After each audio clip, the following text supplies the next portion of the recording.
তাইলে আমি একবার ওই যে মাহফিলে গেছিলাম, ভারত থেকে এক পীর সাহেব আসছে, তিনি এমন বড় পাগড়ি আনছে যে পাগড়ি ব্যাগ ডালায় আটে না। এই মিরপুর 12 নম্বরে পাগড়ি ছেড়ে দিল, পাগড়ি দিয়ে পুরো মাহফিলটাকে বাঁধে ফেলল। বাঁধে নিয়ে তারা তওবা করে সব একেবারে ওই ভারতের সিলসিলায় ঢুকাই দিল। এই যে বাতিলরা এই কাজ যে করতেছিল, এই কাজটা আরো অনেক আগে থেকে করতেছিল। এই কাজের প্রতিরোধ করে এই দেওয়ানবাগী, রাজারবাগী, কুতুববাগী যত ভণ্ড আছে এদের জ্বর উৎপাদন করে ফেলেছিলেন মরহুম পীর সাহেব চরমনাই রহমতুল্লাহ। তা আসলে এক একজনের ভক্ত এক একজনকে ভালো করে দেখে, আর একজনকে অনেক সময় খাটা করে দেখে। এটা ভক্তদের ভিতরে এরকম হয়। আমিও ছাত্র শেখুল হাদিস আল্লামা আজিজুল হক রহমতুল্লাহ আলাইহি, কিন্তু আমি ছাত্র জীবনে কর্মী ইসলামী আন্দোলনে, ছাত্র আন্দোলনে। আমি যখন রহমানিয়াতে পড়াশোনা করেছি তখন গাজী ভাই, আমাদের খলিল ভাই, ওনারা যখন ছাত্র আন্দোলনের নেতৃত্ব দিয়েছেন, আমি আমার জীবনের অনেক রাত এই আন্দোলনের অফিসে কাটিয়েছি। সেই ছেলেবেলায়, ছাত্র জমানায় হুজুরের শেষ রাত্রে তাহাজ্জুদ দেখেছি। আমার সবচেয়ে বড় যে অর্জনটা হুজুরের কাছ থেকে, সেটা হলো হুজুরের একদিন থাপ্পড় খেয়েছি। শহীদ স্মৃতি স্কুল মাঠে যখন মাহফিলে গেছি, আদর করে থাপ্পড় দিয়ে বলে কি, আস্তে আস্তে বুঝতে পারিস না, মানে কেবল শিখতেছি, আমি তো রেলগাড়ির মতো চলে যাবো, বুঝলেন না? থাপ্পড় দিয়ে বলে আরো ধীরে ধীরে বলবি। ওই যে থাপ্পড় দিয়ে দিচ্ছেন, এখন যদি আমি কষ্ট পেয়ে থাকি, এই কারণে আমাদের নায়েব আমির সাহেবের শ্বশুর বাড়িতে যখন খানার বৈঠকে বসছি, হুজুরের জন্য যখন বড় প্লেটটা রেডি করছে, তো হুজুর ওই দিন কাউরে নেয় নাই, কিন্তু আমারে থাপ্পড় দিছে। এই কারণে আমারে নিয়ে সাথে নিয়ে খাবার দিচ্ছে, আমার সাথে খা। কখনো শাসন করতেন, কখনো আদর করতেন, এগুলো আমাদের আকাবিদের আখলাক। আজকে এই মঞ্চে যাদেরকে দেখতে পাচ্ছি, একদিকে পীর সাহেব চরমনায়ের সন্তানেরা এখানে আছে, আর একদিকে শেখুল হাদিস আল্লামা মামুনুল হক সাহেব এখানে এসেছেন। আমরা মনে করি, আমরা বিশ্বাস করি, এই বৈঠকটা, এমন বৈঠকগুলো যদি বেড়ে যায় এবং একে অপরের প্রতি ভালোবাসা, জিয়ারত, মোলাকাত যদি বৃদ্ধি হতে থাকে, তো বাংলাদেশে মওদুদিবাদ আর ফিতনাবাজ আর বাতিলরা এদের দিন শেষ, এমনি দিন শেষ। আল্লাহ তাআলা আমাদেরকে ঐক্যবদ্ধ চলাফেরা করতে দান করেন। আমি ওয়া আখিরু দাওয়ানা আলহামদুলিল্লাহি রাব্বিল আলামিন। আসসালামু আলাইকুম ওয়া রাহমাতুল্লাহ। আলহামদুলিল্লাহ। সম্মানিত উপস্থিতি, এ পর্যায়ে গুরুত্বপূর্ণ আলোচনা নিয়ে আসবেন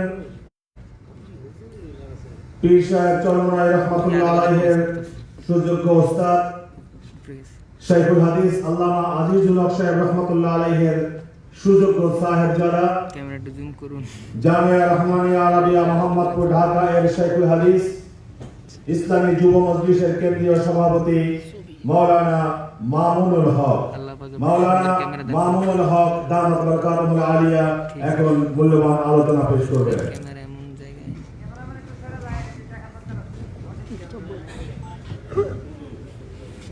السلام عليكم ورحمة الله. الحمد لله رب العالمين والصلاة والسلام على أشرف الأنبياء والمرسلين وعلى آله وأصحابه ومن تبعهم ودعا بدعوتهم إلى يوم الدين. أما بعد، أعوذ بالله من الشيطان الرجيم. بسم الله الرحمن الرحيم. ألا إن أولياء الله لا خوف عليهم ولا هم يحزنون. صدق الله العظيم.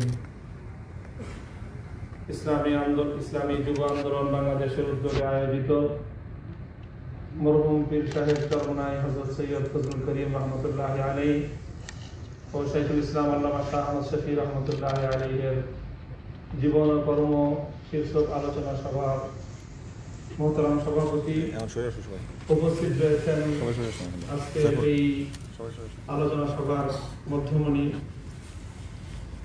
মরহুম পীর সাহেবের জানিসিন বর্তমান পীর সাহেব হযরত সৈয়দ রেজাউল করিম দামাত বরকাতুহুল আলিয়া সহ হযরতের অন্যান্য সন্তান এবং সাহেবজাদাগণ এবং অন্যান্য নেতৃবৃন্দ। দুইজন মহিরুহের আলোচনা হযরত শাইখুল ইসলাম রহমতুল্লাহ আলাইহি শব্দ ইন্তেকাল করেছেন। ওনার অনেক আলোচনা সভা প্রতিনিয়ত প্রতিদিন সকাল সন্ধ্যা বিভিন্ন প্রান্তে হচ্ছে এবং সেগুলোতে আমরা অনেকে অংশগ্রহণ করছি। এই জন্য আজকে আমি শুধু মরহুম পীর সাহেব চরমনাইকে নিয়ে আমার ক্ষুদ্র জীবনের কিছু স্মৃতিচারণ আপনাদের সামনে করব। আমার স্মৃতিচারণটা অন্য অনেকের চেয়ে একটু বেশি তাৎপর্যপূর্ণ। আমি ব্যক্তির কারণে নয়, বরং আমার নিসবতের কারণে। আমি শাইখুল হাদিস আল্লামা আজিজুল হক রহমতুল্লাহ আলাইহির সন্তান। মরহুম পীর সাহেব চরমনাই ছিলেন যার একজন ছাত্র। আমি আমার বাবার কাছে হযরত মরহুম পীর সাহেবকে একাধিকবার দেখেছি এবং তার কিছু দৃশ্য আমার চোখে ভাসমান, আমার স্মৃতিপটে চিরজাগরুক। আমার একটা দৃশ্য এখন আমাদের বাসার কথা মনে আছে, লালবাগের যে বাসায় আমরা ছিলাম। শাইখুল হাদিস রহমতুল্লাহ আলাইহির কাছে একদিন সকালবেলা পীর সাহেব হুজুর আসলেন। হুজুরের সাথে আরো কিছু লোক ছিল, কিছু হাদিয়া তোহফা নিয়ে আসলেন। আব্বাজানের সামনে যখন তিনি বসলেন, মানে যতটা সময় বসেছিলেন, একজন মুআদ্দাব ছাত্র তার উস্তাদের সামনে পড়াশোনা চলাকালীন সময়ে যেইভাবে বসে, তিনি জগৎ বিখ্যাত বাংলাদেশের সবচেয়ে পপুলার এবং ব্যাপক ভক্ত এবং মুরিদানের পীর সাহেব, অথচ তিনিও ঠিক ওইভাবেই যতক্ষণ বসেছিলেন উস্তাদের সামনে সেই আদব এবং তাজিমের সাথেই বসেছিলেন। সাহেব বারবার বলতেছিলেন যে তোমার কষ্ট হইতেছে, তুমি ভালো করে বসো, কিন্তু মনে হলো যে তিনি উস্তাদের আজমত তার অন্তরের মধ্যে এভাবেই প্রবিষ্ট ছিল যে তিনি স্বাভাবিকভাবে বসতেই পারলেন না। দ্বিতীয় আরেকটি ঘটনা, ওইটাও আমার চোখে ভাসে। জামিয়া রহমানিয়া আরাবিয়ায় হযরত পীর সাহেব হুজুর একবার গেলেন, রাজনৈতিক একটা কোনো ঐক্যবদ্ধ কর্মসূচির বিষয় ছিল। তো আমাদের 4 তলায় ছিল জামিয়া রহমানিয়া মিলনায়তন। যখন সকলে উঠছেন, তো শাইখুল হাদিস সাহেব আগে, পীর সাহেব চরমনাই ঠিক তার পিছনে পিছনে। আমরা তো সব ছাত্ররা সব পিছনে পিছনে দল বেঁধে আছি। তো যখন উভয়ে সামনে গেলেন, তো সাহেব আগে 4 তলায় প্রবেশ করার জন্য, হলরুমে প্রবেশ করার জন্য জুতা খুললেন। আমাদের সকলকে হতবাক করে দিয়ে পীর সাহেব চরমনাই নিজে ওই জুতা তুলে গেলেন। মুফতি ওমর ফারুক পালনপুরি সাহেবকে সন্দীপী সাহেব হুজুর যে বললেন সাইদ আহমদ পালনপুরি রহমতুল্লাহ আলাইহির ঘটনা, আর আমি বললাম মরহুম হযরত পীর সাহেব চরমনাইয়ের ঘটনা আমার নিজের চোখে দেখা।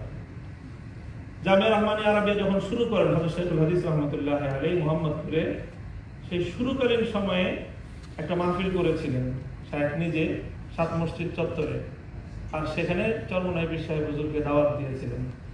উস্তাদের দাওয়াতে ছাত্র মেহমান হিসেবে গিয়েছিলেন এবং সেই সূচনাকালীন সময়ে জামিয়া রহমানিয়া আরাবিয়ার প্রতিষ্ঠাকালীন সময়ে এলাকার মানুষজন ব্যাপকভাবে যেন আসে এবং মাদ্রাসাটা যেন খুব মানুষের কাছে পরিচিতি লাভ করে, সেজন্য তিনি ব্যাপক ভূমিকা রেখেছিলেন, বয়ান করেছিলেন এবং তার সেই বয়ানে বড় প্রভাব রেখেছিল। সেটা এখনো, আমি তখন অনেক ছোট, কিন্তু আমার স্পষ্ট মনে আছে।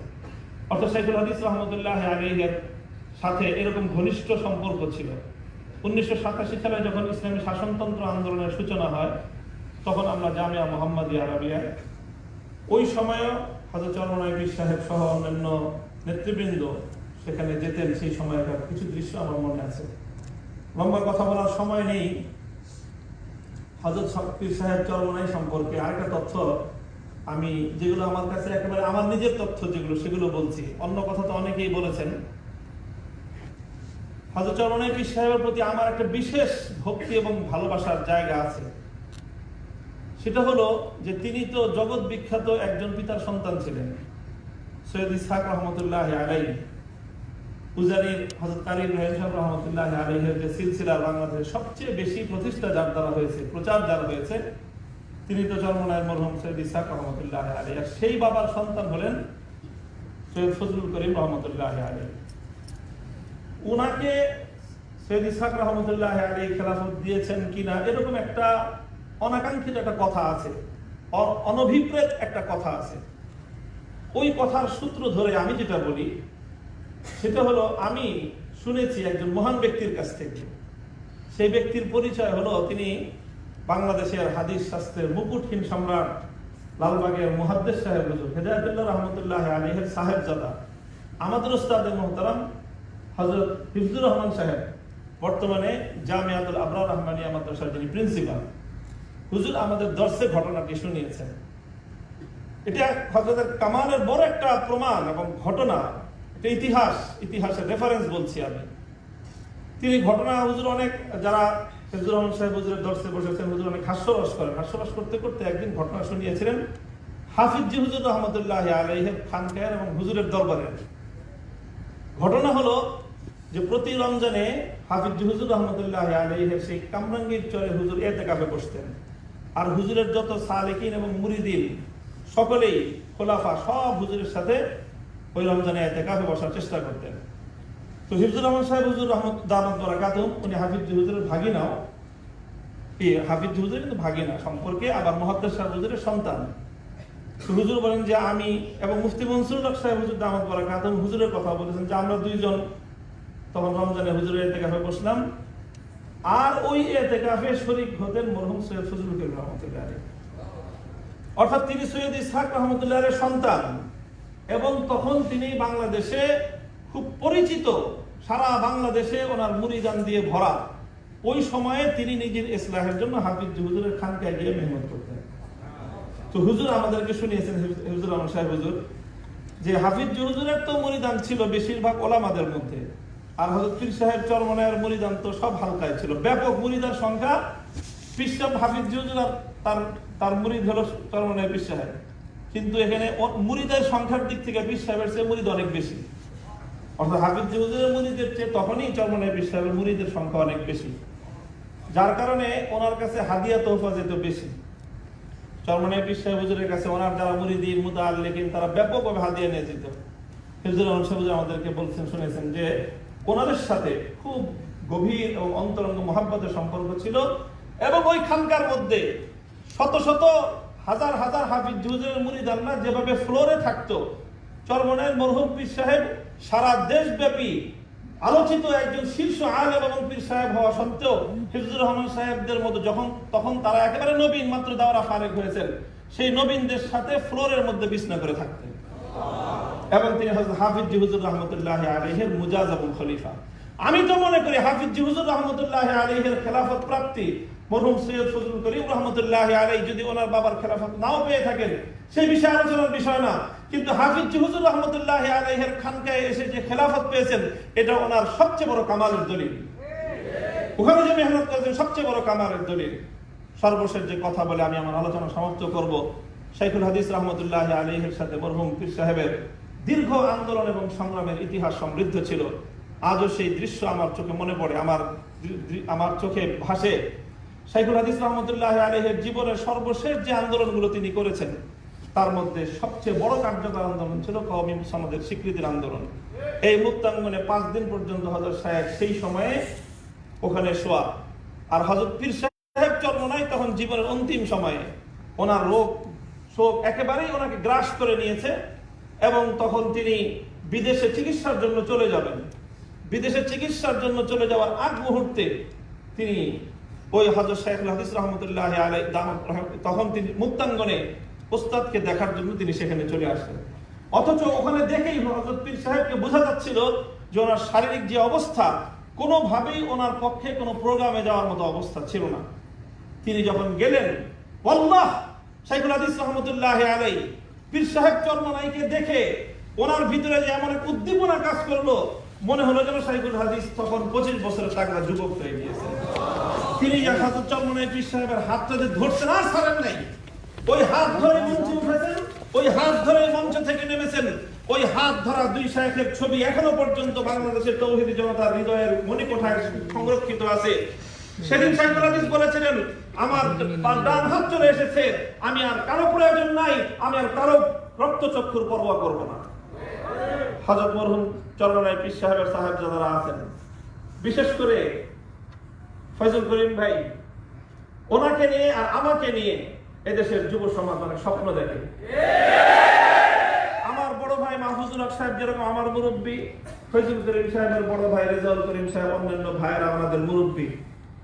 আমি ফয়জুল করিম ভাইকে বলতে চাই, আমাদের বাবারা যেই জায়গাটায় কাজ রেখে গিয়েছিলেন মুক্তাঙ্গনের, আসুন হাতে হাত ধরে ময়দানে অবতীর্ণ হই, ইনশাআল্লাহ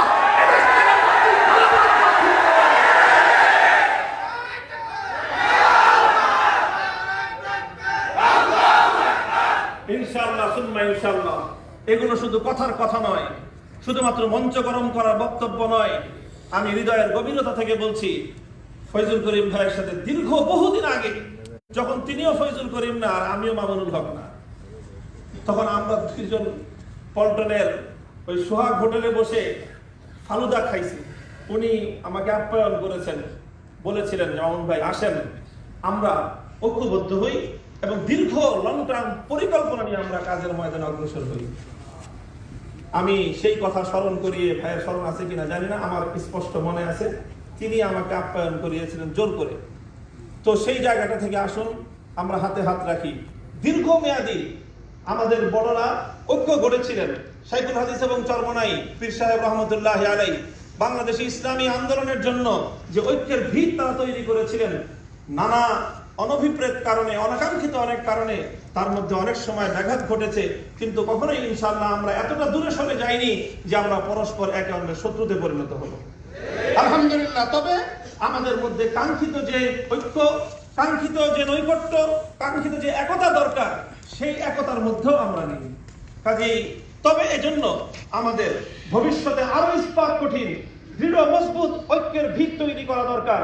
আমরা ইনশাআল্লাহ বসবো, আলোচনা করব, অতীতের ভুলগুলো থেকে আমরা শিক্ষা নিব, অতীতের কি কি কারণে আমাদের ঐক্যগুলোর মধ্যে বিভিন্ন সময় সমস্যা তৈরি হয়েছে, সেই ছিদ্র পথগুলো বন্ধ করে জবাবদিহিতার মাধ্যমে ইনশাআল্লাহ ঐক্যবদ্ধ প্ল্যাটফর্ম তৈরি করে আল্লাহর জমিনে ইসলামী শাসন ব্যবস্থা, খেলাফতের ঝান্ডা উড্ডীন করে মঞ্জিলে মাকসুদ পর্যন্ত। আল্লাহ পাক রব্বুল আলামিন তৌফিক দান করেন। মরহুম হযরত সৈয়দ ফজলুল করিম রহমতুল্লাহ আলাইহির কবরকে আল্লাহ পাক জান্নাতের বাগানে পরিণত করেন।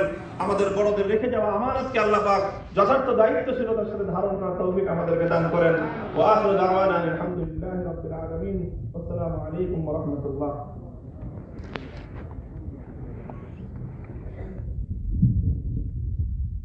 আলহামদুলিল্লাহ। সম্মানিত উপস্থিতি, এ পর্যায়ে গুরুত্বপূর্ণ আলোচনা নিয়ে আসছেন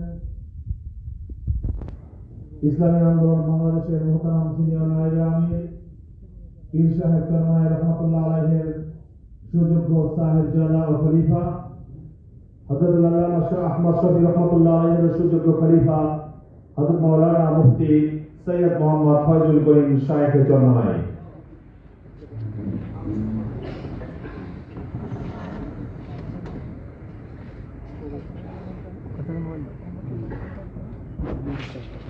السلام عليكم ورحمة الله وبركاته.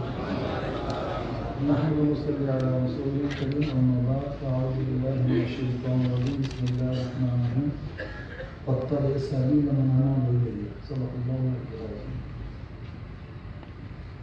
শেখ রহমতুল্লাহ আলাইহির জীবনী সম্পর্কে আলোচিত হয়েছে, আর আমি তার সন্তান, সেই হিসাবে আমার মুখ থেকে তার আলোচনা খুব বেশি একটা শোভা পাবে বলে আমি মনে করি। তবে এতটুকু বুঝি, সে সবার জন্য মুক্তাবা ছিলেন, অনুকরণীয় ছিলেন। তিনি একজন যোগ্য বাবা, খানা দস্তাখানে আদব শিক্ষা দিতেন, ঘরের মধ্যে নসিহাত করতেন, বাহিরে নসিহাত করতেন, সন্তানদের সাথে মশওয়ারা করতেন। যদি মশওয়ারা করার কোনো প্রয়োজন ছিল না, কিন্তু সন্তানদের সাথে মশওয়ারা করতেন, এটা কি করা যায়, সেভাবে কি করা যায়। আব্বাজান রহমতুল্লাহ পদে পদে আমলি দাওয়াত দিতেন। তিনি সে এক আহলে নিসবত লোক ছিলেন।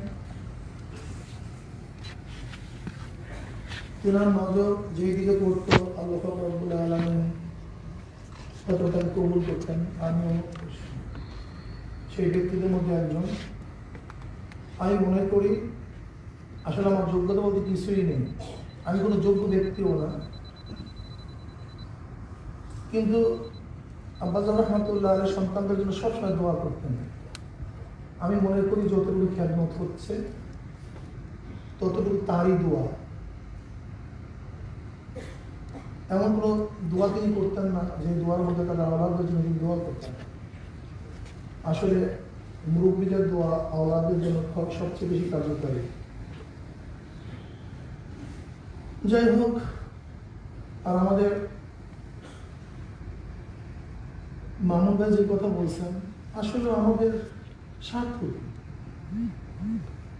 আমরা ঐক্য হবো না কেন? আমাদের প্রয়োজনটা কি? মানুষের পরিচিতির প্রয়োজন আল্লাহ পাক এমনিতে আমাকে পরিচিত করে দিয়েছেন। মানুষের অর্থের প্রয়োজন আল্লাহ পাক জন্মগতভাবে আমাদেরকে অর্থশালী করে দিয়েছেন। মানুষের সম্মানের প্রয়োজন, এইবারে জন্ম হওয়ার কারণে আল্লাহ পাক এমনিতে সম্মানিত করে দিয়েছেন। আমরা কি চাই? চাইটা এখন আমাদের দরকার আল্লাহ পাক যে নিয়ামত দান করছে, সেই নিয়ামতের শুকরিয়া জ্ঞাপন করা। আল্লাহ পাক রব্বুল আলামিন যে মাকামে রাখছেন, সেই মাকাম অনুযায়ী কাজ করা। আল্লাহ পাক এত নিয়ামত দূষিত করছেন, কাজে আমরা কি পারি না সে আল্লাহর জমিন আল্লাহর হুকুমতকে কায়েম করতে? আমরা কি পারি না সেই নিয়ামতগুলিকে আল্লাহর জন্যই উৎসর্গ করতে? আমরা কি পারি না আমাদের জান, আমাদের মাল, আমাদের ইজ্জত একমাত্র দ্বীনের জন্য বিলীন করতে? যদি আমরা হকের উপরে থেকে, আমাদের আকাবেরদের নকশা কদমের উপরে থেকে আমরা চলতে পারি, তাহলে আমাদের জন্য ঐক্য খুবই সহজ। কিন্তু কোনো অবস্থাতেই যদি আমরা আকাবেরদের পদকে অনুসরণ না করে ভিন্ন কোনো পথে অগ্রসর হতে চাই, তাহলে আসলে ঐক্য হতে পারবো না।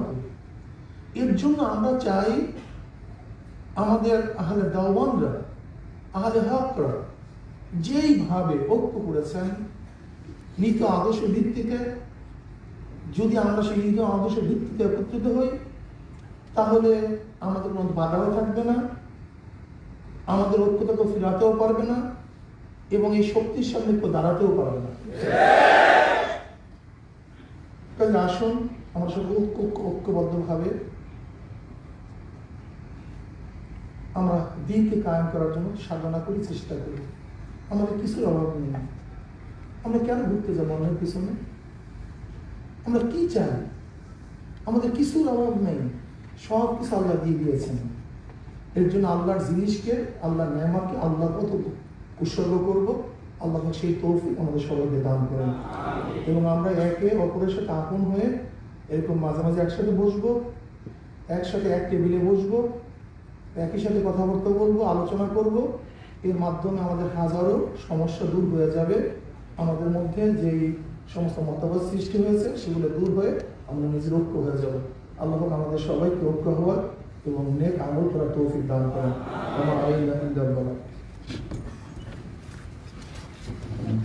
আলহামদুলিল্লাহ। এ পর্যায়ে সংক্ষিপ্ত আলোচনা করবেন পীর সাহেব চরমনাই রহমাতুল্লাহ আলাইহির সুযোগ্য মেজর সাহেবজাদা, চরমনাই কামিল মাদ্রাসার সুযোগ্য অধ্যক্ষ আলহাজ হযরত মাওলানা সৈয়দ মুসাদ্দেক বিল্লাহ আল মাদানী। আলহাজ হযরত মাওলানা সৈয়দ মুসাদ্দেক বিল্লাহ আল মাদানী। সাউন্ড বাড়ান।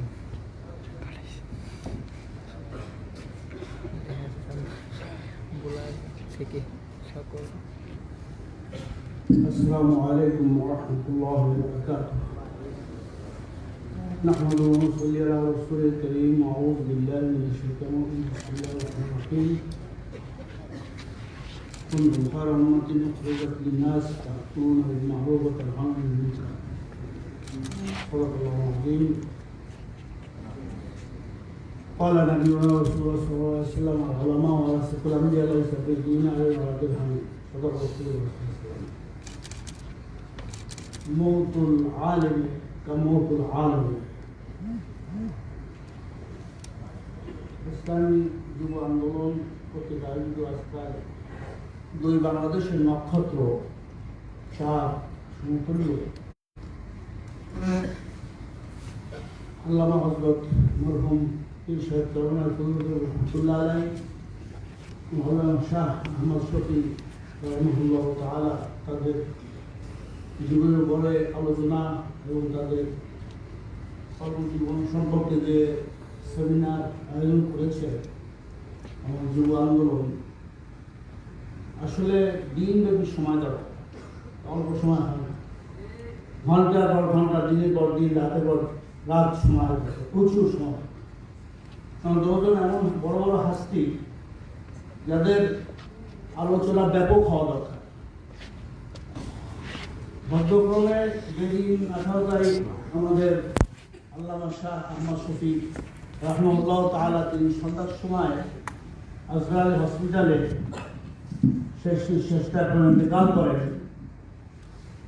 আমি সাথে সাথে খবর পাওয়ার সাথে সাথে আমাদের যাত্রাবাড়ি হুজুর শাইখুল হাদিস মোহতারাম শাহ হুজুর মাহমুদুল হাসান হাফিজাহুল্লাহ তাআলা, আমাদের ফরিদাবাদের মোহতারাম শাহ হুজুর, আমাদের অন্যান্য যত আলেম আছে সব এসে গেছেন। আব্দুল কুদ্দুস সহ হুজুরের ছোট সাহেব দাদা আনাস আমি সহ সবাই আমরা সেখানে গেলাম। সেখানে ছিলেন, অনেকে পরে আসছেন। এর মধ্যে সিদ্ধান্ত হলো, সব সিদ্ধান্তগুলোও আমরা মিডিয়ার সামনে উপস্থাপন করলাম। আমি সেখানে ছিলাম, গোসল দেওয়া হলো। গোসল দেওয়ার পর আমরা সব হুজুর আব্দুল কুদ্দুস হুজুর মাহমুদুল হাসান সহ সবাই আমরা নিচে একটা আন্ডারগ্রাউন্ডে তার লাশ দেখা হয়েছে। সেখানে যখন আমরা দেখতেছি, দেখি যে তার চেহারা থেকে, মুখ থেকে যেন নূর চমকাইছে। এই ধরনের চেহারা নূর আলাম মমকে, তিনি যে আল্লাহর কুতুব ছিলেন তার মধ্যে কোনো সন্দেহ নেই। তাকে নিয়ে তর্ক বিতর্ক বিভিন্ন ধরনের হতে পারে, সেটা স্বার্থনিষ্ঠ ছিল, কিন্তু তিনি যে আল্লাহর ওলি ছিলেন কোনো সন্দেহই। ফজলুল করিম রহমাতুল্লাহ আলাইহি, আমরা 7 ভাই আছি, আরো 2 ভাই ছিল, মুতাসিম বিল্লাহ, অনেকে নাম জানে না, আমি নাম বলছি, আর আজাদ, এই 2 ভাই ছিল, তারা চলে গেছে, আল্লাহ নিয়ে গেছে। আর বোন ছিল আরিফা। এখন আমরা 7 ভাই 1 বোন আছি। আব্বাজান রহমাতুল্লাহ আলাইহি যে কত কারামতি তার, চরমায় শেষ মাহফিলে হাউলুরে তিনি আমাদের 7 ভাইকে উঠাইয়া স্টেজ উঠাইয়া দেখাইতেছে, আমি ওদেরকে খাদেম বানাইয়া গেলাম, দিনের খাদেম। ঠিক কি আমরা শুনে পাবেন?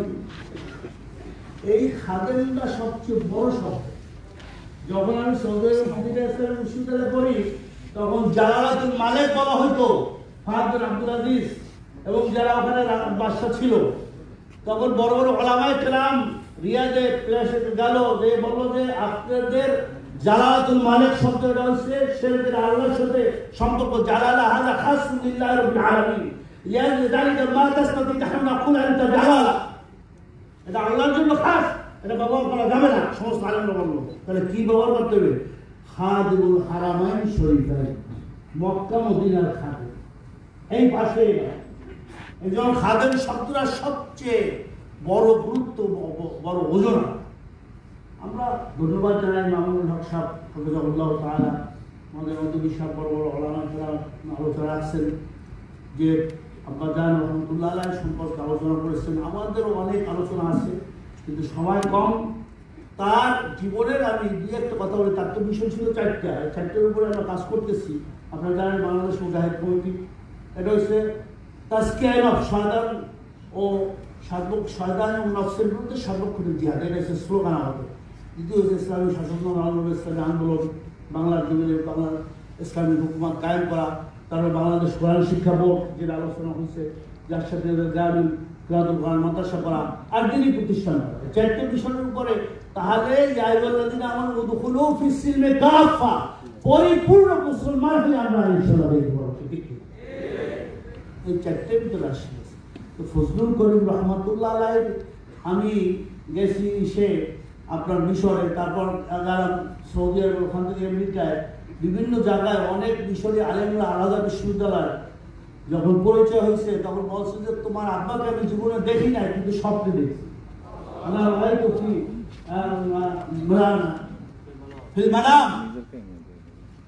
এই যে ডক্টর আপনার ছিল সৈয়দ সফতিয়ার সফি, তিনি নিজে এই কথা বলছেন মিশরে, এই দারুল ইসলাম ছিলেন। এরকম অনেকে আসছে যে দেখছে, তারা লিখে দিয়েছে যে তিনি মুজাদ্দিদের জবান ছিলেন ফজলুল করিম রহমাতুল্লাহ।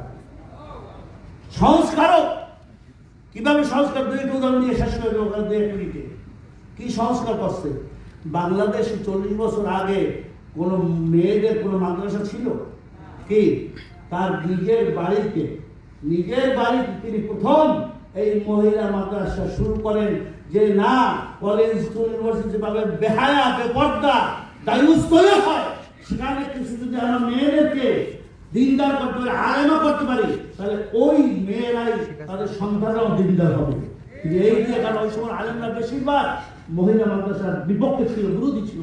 এই ফজলুল করিম রহমাতুল্লাহ তিনি মহিলা মাদ্রাসা দিয়ে দেখাই গেলেন মুজাদ্দিদ কারা, যেটা পরিবর্তন করে সমাজে, ঠিক কিনা? যেমন এনজিওরা ওই ভোরবেলা আমাদের দেশের মসজিদে যে বাচ্চারা কি বক্তব্য পড়ে না, বাচ্চারা ছেলেমেয়েরা, তখন ওই টাকা পয়সা এবং খাওয়া দিত। কি ব্যাপার? আব্বা শত্রু যেভাবে আসে সেইভাবে মোকাবেলা করতে হবে। তিনি এই বাংলাদেশ কোরআন শিক্ষা বোর্ডের মাধ্যমে যে আমাদেরকে ওইভাবে ভোরবেলা এই কোরআন শিক্ষা বোর্ডের মাদ্রাসা করতে হবে, যাতে এনজিওদের ওই স্কুলে আমাদের মুসলমান সন্তানরা না যায়, ঠিক কিনা?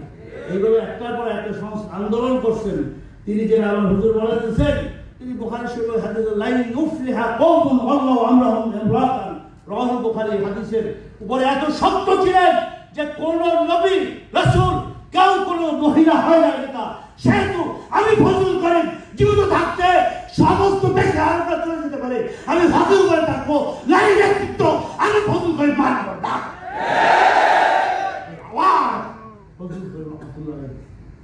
বিভিন্ন ধরনের এখানে মামুন হক ভাই আছে, তাকে নিয়ে বলছে হুজুর আমাদের ওস্তাদ বিভিন্ন তারা তো নারী নেতৃত্ব, তাহলে এটা হুজুরের ব্যাপার। সেখানে সে কোনোদিন সমালোচনা করে নাই, তার মুখে ফতুয়া সমালোচনা করে নাই, কত আদব ওস্তাদের প্রতি। যেটা বলছে যে ঠিকই, আমি তাদের বাসায় আব্বার সাথে অনেকবার গেছি এবং অনেক সাথে বলছেন অনেকবার গেছি, হাজির যাও আব্বা এইরকমের ঠিকই ছাত্র মতো বসতেন, কোনো সময় করেন নাই। এবং তিনি যে মাদ্রাসার জামিয়া রহমাতুল্লাহ ঘটনা বলছেন, আমি সেখানে উপস্থিত আব্বার সাথে ছিলাম, ঠিকই আব্বা যান সাহেবুল হাদিসের জুতা হাতে নিয়েছে। তার ভিতরে যে আদব ছিল এটা ভয় নাই, তিনি একজন বড় দরজার অলি ছিলেন, কোনো সন্দেহ নাই। সেটাও তার চেহারার ভিতরে।